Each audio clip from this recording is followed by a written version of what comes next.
Hi there, and welcome to Africa Beyond Borders. I'm your host, Soraya Mentor, and today's guest we have Ainley Amunyela, who's here to share her cultural experiences traveling beyond home. Hi, Ainley. Hi, Soraya. How are you? I'm good. How are you? I'm so excited to talk to you. Same. It's been a minute since we spoke, but thank you for joining us here today. Thank you for having me. So, I do know someone has been to Cape Town. Just to introduce you guys better to Ainley. Ainley's a medical student and she's here to share her experiences going to Cape Town in the medical field. How was that for you? I mean, that's such a big question to ask. Like, firstly, when did this happen? So this was between December of 2023 and January of 2024. Jesse. Yeah. So it was a while back. Yeah, but that's like a month, you know? Yeah, it was 6 weeks that I was there 6 for. weeks? Yeah, 6 weeks. Wow. Yeah. How did you feel going? Oh, actually, I want to know, how did it go about being a student, and do they share students across countries like that? Okay, so how it worked is for my course, I'm studying to be a medical doctor. So we have a module that is an elective module where you can do it anyway, essentially. It can be in your home country, you can do it abroad, and you can do it in any department. Since I was already required to do it for school, and I had a lot of freedom as to where I could do it, I looked at different places that I could do it at, and Cape Town was high on the list for me. And I basically reached out to the universities there, and through the universities they facilitated placement at a hospital in the department that I wanted. And yeah, that was basically the process. Yeah. Crazy. Yeah. Crazy. I'm trying to get into it because when I go to hospital, I'm just like, how do you guys breathe and live this every day? Where did your passion come from, actually? So I always say that I've wanted to be a doctor since I was around about 13. Wow. Yeah. She said she achieved her dreams. I did. But how do I put it? At that point, I used to watch a lot of Grey's Anatomy. And I was just like, wow, guys, these people are so cool. They're doing the most with the babies and the kids. Because at that point, I was, when I would watch it, I had a feeling that something to do with pregnant women and babies would be like where I'd want to end up. So it just stuck with me throughout high school, and even towards the end of high school. I was wondering, do you really still want to do this? Is it just because it's been like a long-held dream? But essentially, for me, it was the intersection of science and people. So I think that's why I just really loved it. I mean, the journey has revealed a lot more about myself and the type of career I want to carve out moving forward. But yeah. Wow, I love how you said the connection between people and science. Yeah. That I never actually saw that perspective. It's very refreshing. Yeah. I wanted to ask, going to Cape Town, were you kind of nervous going for your first time? Was it your first time going to South Africa? No, it was my second time going to South Africa. Second time to Cape Town specifically, even. Yeah. Would I say I was nervous? A little, but that nervous excitement more rather than the nervous scared, because the first time I went with a group of people, not really friends. It was a travel group, and so the second time it was entirely by myself. I was doing everything by myself, scheduling my own flights, looking for my own accommodation. So it felt like a big girl move. If anything, it really felt like a big girl move. I was like, let's go explore the world. There's so much more that's out there to see. Yeah. So I was just nervous, excited. Yeah, nervous, excited. Nervous, excited. I love it, especially going like alone for the first time. You're like, oh, it's on me. And when you're booking flight tickets, I'm like, did I book the right flight? It was my first flight experience as well. Really? So that was just, that whole trip had so many little milestones. Tell us about it. So going there, as I mentioned, I was doing my clinical elective, and I was Mechanical elective. Clinical elective. Clinical, I don't even know what that is, Amy. It's so as I mentioned, the elective, it's where you have the option to do a month in whatever specialty anyway. Yeah. So it's just in the clinic, so. So I chose to do a clinical one, but I remember for our year they had introduced an option of doing a research elective, or it could be a combination of both as well. Yeah, but I chose to do it strictly clinical, meaning that I was doing it in a hospital setting, as opposed to in a lab or research facility or anything else of the Wow. sort. Yeah.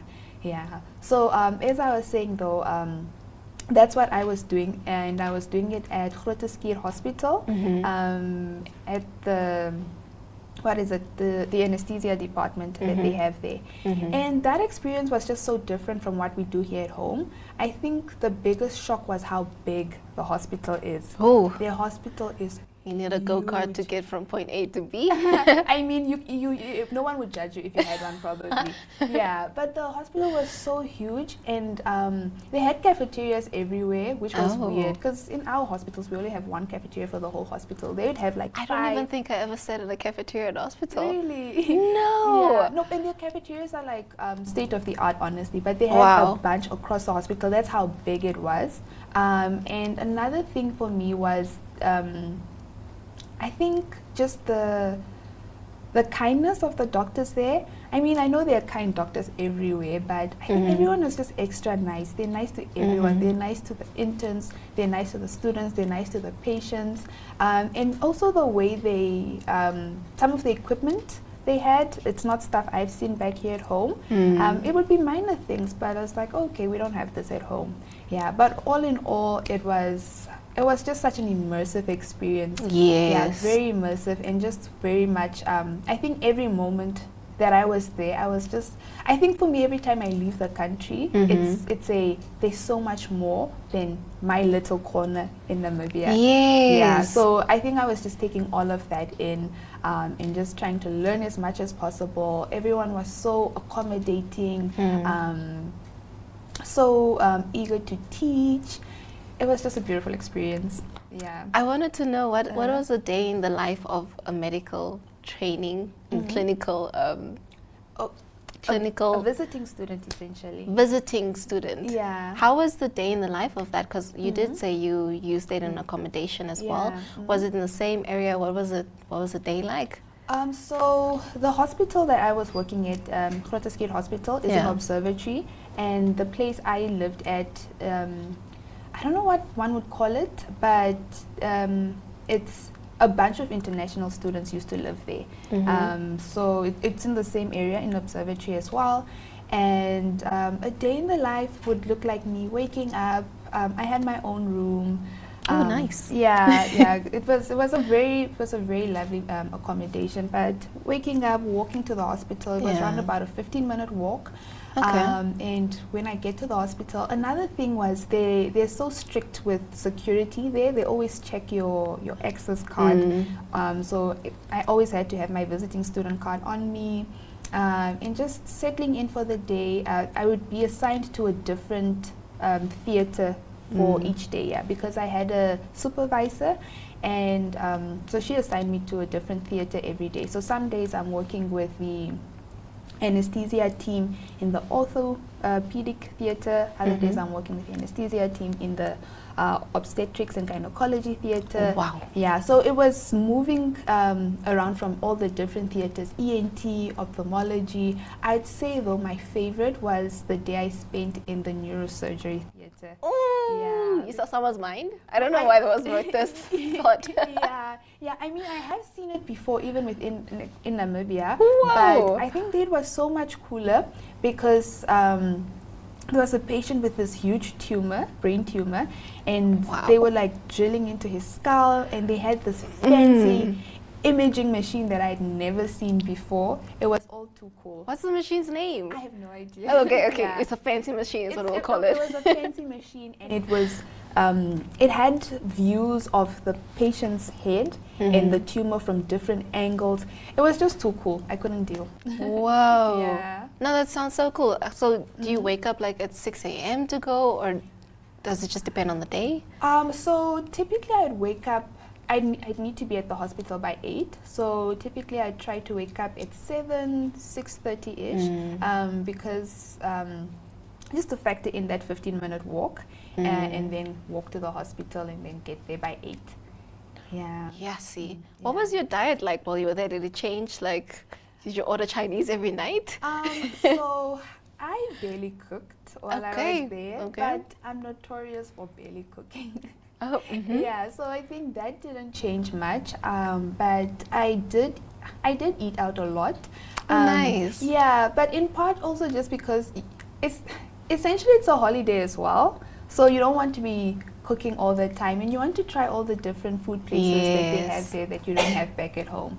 Yeah, so it didn't change much in the sense that I still wasn't cooking as much as I used to, because yeah, school just gets hectic sometimes, It and you're does. just trying to get a quick bite here and there. Yeah, but I did explore a lot of the food places there. Yeah, so that What was your great. favorite? My favorite, I think Cinnabon. They have this Cinnabon. yeah, the cinnamon bun with the Yes. cream cheese Yes. sauce. Yeah, that was a fave. Oh, the nice extra big one. Yeah, Ooh. yeah. I also tried the one with like caramel and walnuts or something. Yeah, I loved that. I loved Krispy Kreme's donuts. That was a How fave. good are they? Amazing. Oh. They're the best donuts, and I typically don't like donuts, but those donuts are the donuts I They have any day. even like just the original, like the glazed. Yeah. Oh, yeah. No, it's so absolutely good. loved them. And another fave. What was another fave? I think honestly the desserts were my favorite. Nah. Yeah, I have a She went on a sweet journey. yes. That makes me Yeah. very, very happy to hear. Yeah. We're going to take a quick break Okay. and we'll be right back, guys.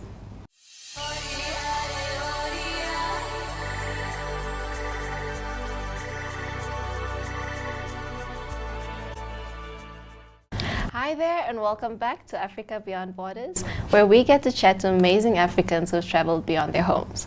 It is all about big dreams, how we carry our culture everywhere we go. Today's guest is Ainley Amunyela, and we're getting into her medical experience as she went to Cape Town. So getting back into it, Yeah. you said you also went to Zambia briefly. I want to hear about that experience. Okay, so Zambia was for a conference. I'm a part of this society that's called CMF, the Christian Medical Fellowship. So it is a society for Christians that are working within the medical sector. And they have a bunch of conferences every now and then. So that was what that was for. It was for that conference, and it was hosted in Livingstone. Okay. Is it Livingstone? I'm not sure if I'm pronouncing it correctly. But yeah, When was this actually? that was last year, round about June. Yeah, round about see. June last year, 2024. And I wanted to ask now, comparing the culture from what was your biggest culture shock for you when you went to Zambia? I think the biggest culture shock was, I mean, I haven't experienced all of Zambia. There was like Yeah. one small town, but it's a lot less developed than what we have here in Windhoek. So just infrastructure, roads, load shedding. Load shedding is a thing there? It's a thing there. So there'd be load shedding every evening, I think from round about 9, 10 o'clock. Yes. Yeah, so that was a culture shock. They have different plugs. Plugs. Yeah, wall sockets. Whoa. Yeah, so they're very different. So we all had Namibian adapters and our regular Namibian chargers. Wait, plugs are different in different The countries? plugs are different in different countries. Okay. Yeah, Okay. yeah. So their plugs were different. So we all had to like do this thing where we put the pin in the one socket so that you can put the charger in the other two. It was a whole Wow. Yeah. That's the last thing you'd need if. yeah, okay. Yeah. So that was also a bit of a shock because we all rocked up with our regular chargers, our regular adapters that we use back home. But yeah, no, Livingston was like, nope, this is Yeah. not how we do this things. is not how we do things. Oh, geez, how long were Yeah. you there for? I was there for about 5 days, 5 days. roughly, maybe 4. Maybe 4, yeah, yeah. Did you have any interesting interactions with people that you met there? I had so many. I think Zambia was just, it was one of those experiences that just touch your heart and like, leave it changed forever. Because a lot of the people that I met shared the same passions as me. So they were they were walking with Christ, but Yes. also they had a deep passion for medicine and how to bring those two together. So a lot of the senior doctors that I encountered were so wise, wise in the word, but also wise, like in medical knowledge. And they were so humble, they were so kind, they were just such beautiful spirits. So I loved those encounters with them. Yeah. Wow, it's just amazing to that you got to experience that for 5 days and meet people with that as well. Did you see any thing that you learned from there? Did you bring it back to Namibia and apply it? I did. I think the one thing that I think is just like applicable everywhere was a lesson from one of the plenary sessions. Okay. And I forget his name, but this is one of the professors that I met there. He is, I think, head of department of the pediatrics department at Grooteskier Hospital / UCT. Oh, so he was also in Zambia. He was also okay, in Zambia. nice. So the conference really brought together people from all across Southern Africa. We had people from South Africa, we had Kenya there, we had Botswana, Zimbabwe, Zambia. So it just brought together people from everywhere. But one of the things that he touched on in his sessions is that as Christians, we think that for our work to be godly work, it needs to be work within a Christian context. So you're either serving in the church and so forth. But he really emphasized that any work that is done well and done well for God in whatever sphere is godly work. And and he just touched on and emphasized how it should be our heart's desire to, within the medical field, do our work well and do it as if we're doing it unto the Lord. So that stuck with me. It was such a profound message, and I just feel like it's applicable everywhere. Yes. Yeah. Oh, that's just so exciting to hear. And you got to meet people around Southern Africa. That was so cool. Yeah, I actually made friends there that are really good friends, and we talk every now and again. Yeah, so sometimes like we'd be having a conversation and I'd be like, oh my word, we met at that conference and we've been friends ever since. Yeah, so I've made really good friends from that conference as well, from other countries that I'm still in touch with. That's just beautiful to hear. Getting more into traveling. What would you say is something that you did as a traveler that you were like, next time I should probably travel this or travel better, like maybe plugs, take plugs? Okay, what is the one thing? I think having a budget. A budget? Yes, but like a proper budget. Because like how much you're eating today, transport. Okay. Yes, because I know that like for all the times I've traveled, I had a budget for the big things. So traveling in and out of the country, accommodation, maybe, I don't know, visas or COVID tests. At the time there was COVID. So all the big things were covered, but the small incidental costs weren't really covered. So I would be like, I'm hoping to maybe go to this site or a thing, but I didn't take into account that, I have to take a Uber there, you know. So like the small costs that really would run away. It wasn't a very detailed budget, if I can put it that way. Yeah, so I think that's definitely something I would do better next time. Yeah, but otherwise, I feel like every experience, even with the lack of proper planning. Actually, no, I'm lying. There's really, outside of the not having a detailed budget, I think I'm a very like pedantic planner. So everything is planned to the T. Yeah. So planning saves lives. Planning saves lives, and I feel like I have so much peace of mind just when I know that at this time this is what's happening. This time this is what's happening. You know. Yeah. So outside of the detailed budget, because even my budgets, they're not like flimsy budgets, but it's just those little tiny details that I tend to overlook sometimes. Oh no, that's a fantastic advice. Yeah. I just want to see now from your perspective of beauty, traveling to Cape Town and Zambia as well. I just want to find out, what was the most beautiful eyesight nature thing you saw? Ooh, okay. Let me say one for each town. Okay. Or for each city that I've been to. Yeah. So for Livingstone, Victoria Falls. Yeah. You saw the Vic Falls. I saw the Vic Falls. It was so gorgeous. It was just, I'm mentally there right now. Your mind was like, Yeah. It was so beautiful, and I was just like, wow. It was, Yeah, words fail me, but it was truly beautiful. And for, I think in South Africa, I've been to Stellenbosch and Cape Town. Yeah, so Okay. for Stellenbosch, I would say the vineyards. The vineyards. You know, everyone says the vineyards are so beautiful. They're gorgeous. Oh. They're absolutely gorgeous. You feel like you're somewhere in the south of France, or it's just it's absolutely beautiful. Yeah, so I loved the vineyards. And for Cape Town, I feel like for Cape Town, I have to say at least 3.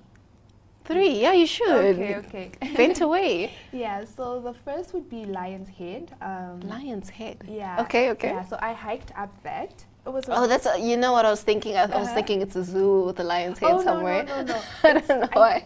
I believe it's a mountain. I think it's somewhat may look like the head of a lion. That's why they named it that. Okay. I'm not too sure on that because I never really asked. Okay. I was just like, oh, Lion's Head, the mountain that people hike up.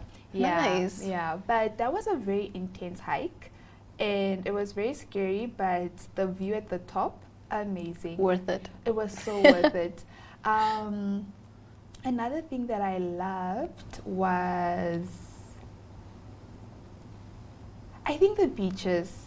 Yeah, the beaches were lovely. I think my favorite is Camps Bay. Camps Bay, I Camps heard Bay. of it. Mm-hmm. Yeah. Camps Bay was one of my favorite beaches. And another fave was,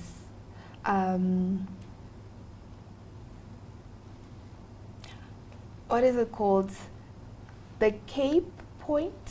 The Cape Point? Cape Point. I'm forgetting all the names now, but it's the southernmost tip of the African continent. Yes. That was, I think that's actually at the top of the list. At the top of the list. Of the whole list. Oh my gosh. Yeah, because there was a day we did a mini road trip, so we drove from Cape Town, past like all the little towns or settlements, Kalk Bay, Simonstown, to Cape Point and then back. But Cape Point is, it's something else.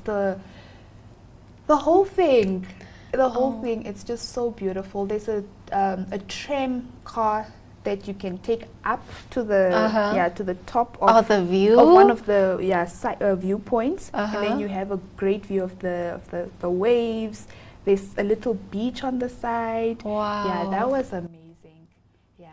No, that just makes me so happy to hear. And I actually want to travel with you one day so that we can go see this together again. I absolutely love that. Just in closing, do you have any messages to like new travelers who want to go to South Africa or Zambia? What tip do you want to give them?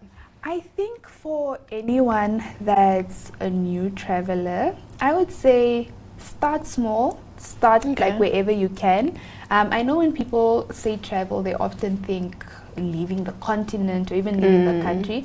But I know that you can always start with your home country. You can start with your hometown even, explore places. Because long before I started planning my first trip outside of the country, I used to explore places around Windhoek. I used to try to explore places around Namibia. But just start small, start at home, start with what you can.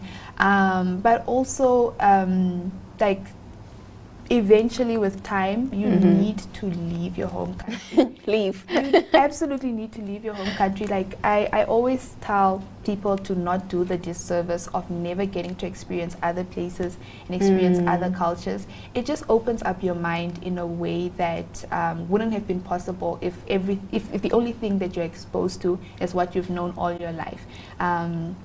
There's so much more out there. There's a whole world waiting for you to discover it. Oh, yeah. That's just very beautifully said. Thank you. Ainley, thank you for joining us today on studio. Thank you it for was having lovely me. hearing your story. Thank you so much.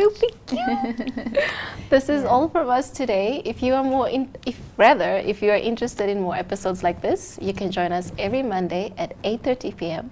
on DSTV channel 285, GoTV channel 25, and oneup2.com. Thank you for joining us, and see you guys then.